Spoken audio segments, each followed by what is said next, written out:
پھر ایک جملہ آیا قل اطیعوا اللہ والرسول، فرما دیجیے اللہ کی اطاعت کرو اور الرسول، رسول کی اطاعت کرو۔ تو اب ایک پچھلی آیت میں اتباع، اگلی آیت میں اطاعت کا لفظ ہے، ان دونوں کا بھی فرق ہے۔ اتباع اور اطاعت ایک نہیں، اتباع اور اطاعت میں فرق ہے، اور اس کو سمجھنا ضروری ہے۔ اتباع میں نقص کا ہونا ضروری ہے، نقص کا ہونا ضروری ہے، اور اطاعت کے لیے کسی نقص کا ہونا ضروری نہیں۔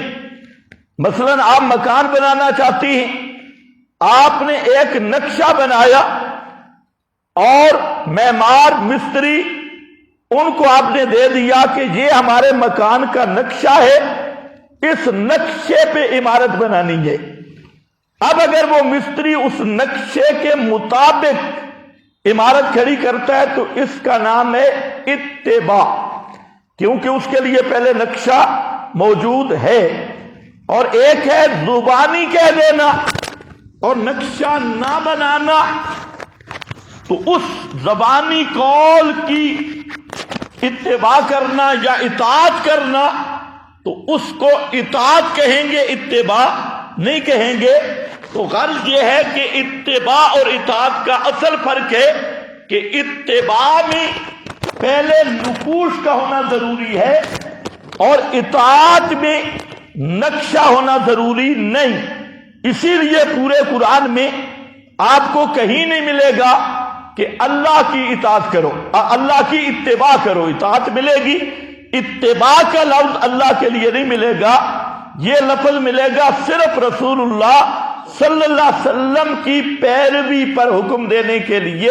اس کی وجہ یہ ہے کہ پیغمبر کریم صلی اللہ علیہ وسلم کا وجود اقدس، اس کو اللہ رب العزت نے لَقَدْ كَانَ لَكُمْ فِي رَسُولِ اللَّهِ أُسْوَةٌ حَسَنَةٌ، آپ کے اعمال کو امت کے اعمال کے لیے نقشہ کے طور پہ اس کائنات میں نقشہ قرار دیا، اور فرمایا کہ اعمال کی عمارت اس نقشے کے مطابق بنے گی جو نقشہ محمد مصطفیٰ صلی اللہ علیہ وسلم پیش کریں گے۔ مثال کے طور پہ اقیم الصلاۃ، نماز قائم کرو۔ اب قرآن نے اس کی تفصیل نہیں کی کہ نماز کس طرح قائم کرنی ہے، ظہر کے کتنے فرض ہوں گے، اور پہلی رکعت میں کیا ہوگا، دوسری رکعت میں کیا ہوگا، سجدوں میں کیا ہوگا، رکوع میں کیا ہوگا، تشہد میں کیا ہوگا۔ تو یہ قرآن پاک نے اتنا حکم دے دیا اقیم الصلاۃ، نماز قائم کرو۔ اب نماز کا نقشہ وہ قرآن نے نہیں ذکر کیا، قرآن پاک نے حوالہ دے دیا لَقَدْ كَانَ لَكُمْ فِي رَسُولِ اللَّهِ أُسْوَةٌ حَسَنَةٌ، کہ لوگوں نماز کا جو نقشہ ہے وہ محمد مصطفیٰ صلی اللہ علیہ وسلم سے لو، آپ جس طرح نماز پڑھے تم بھی اسی نقشے کے مطابق نماز پڑھو۔ اسی طرح قرآن پاک میں روزوں کی فرضیت کا بیان ہے، کتب علیکم الصیام، روزے تم پر روزے رکھنا فرض ہے، لیکن روزہ کیسے ہوگا؟ صبح سے لے کے شام تک 3 چیزوں سے بچنا، کھانا پینا، ازدواجی تعلق، اور یہ سارا دن طلوع فجر سے لے کے غروب آفتاب تک ان 3 چیزوں سے بچنے کا نام روزہ، اور اس کی پوری تفصیل وہ آپ کو ملے گی اسوہ حسنہ میں۔ محمد الرسول اللہ صلی اللہ علیہ وسلم کے طریق میں اللہ نے فرمایا حج تم پہ فرض کیا، جس پر استطاعت ہے، جس کو طاقت ہے حج کرنے کا، اور اتنا نصاب اس کے پاس موجود ہے شرعاً، تو قرآن پاک نے من استطاع الیہ سبیلا یہ شرط لگا کے حج کو فرض کر دیا۔ اب وہ استطاعت کیا ہوگی اور حج کیسے ہوگا، کہاں ہوگا، اس کی کیا تفصیلات ہیں، اس کو اسوہ حسنہ محمدی پہ چھوڑ کے فرمایا فاتبعونی، کہ جو عمل بھی کرنا ہے اس کا نقشہ وہ نقش محمدی صلی اللہ علیہ وسلم میں موجود ہے۔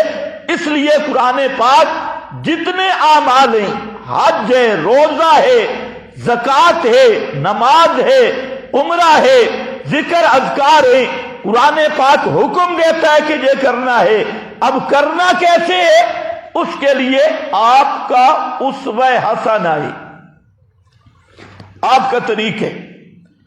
تو جہاں دو لفظ ہیں، ایک ہے اسوہ اور دوسرا ہے حسنہ۔ طریق آپ کا، حسنہ کا معنی خوبصورت، بہترین اور سونا طریقہ۔ اسوہ حسنہ، اسوہ کا معنی طریقہ۔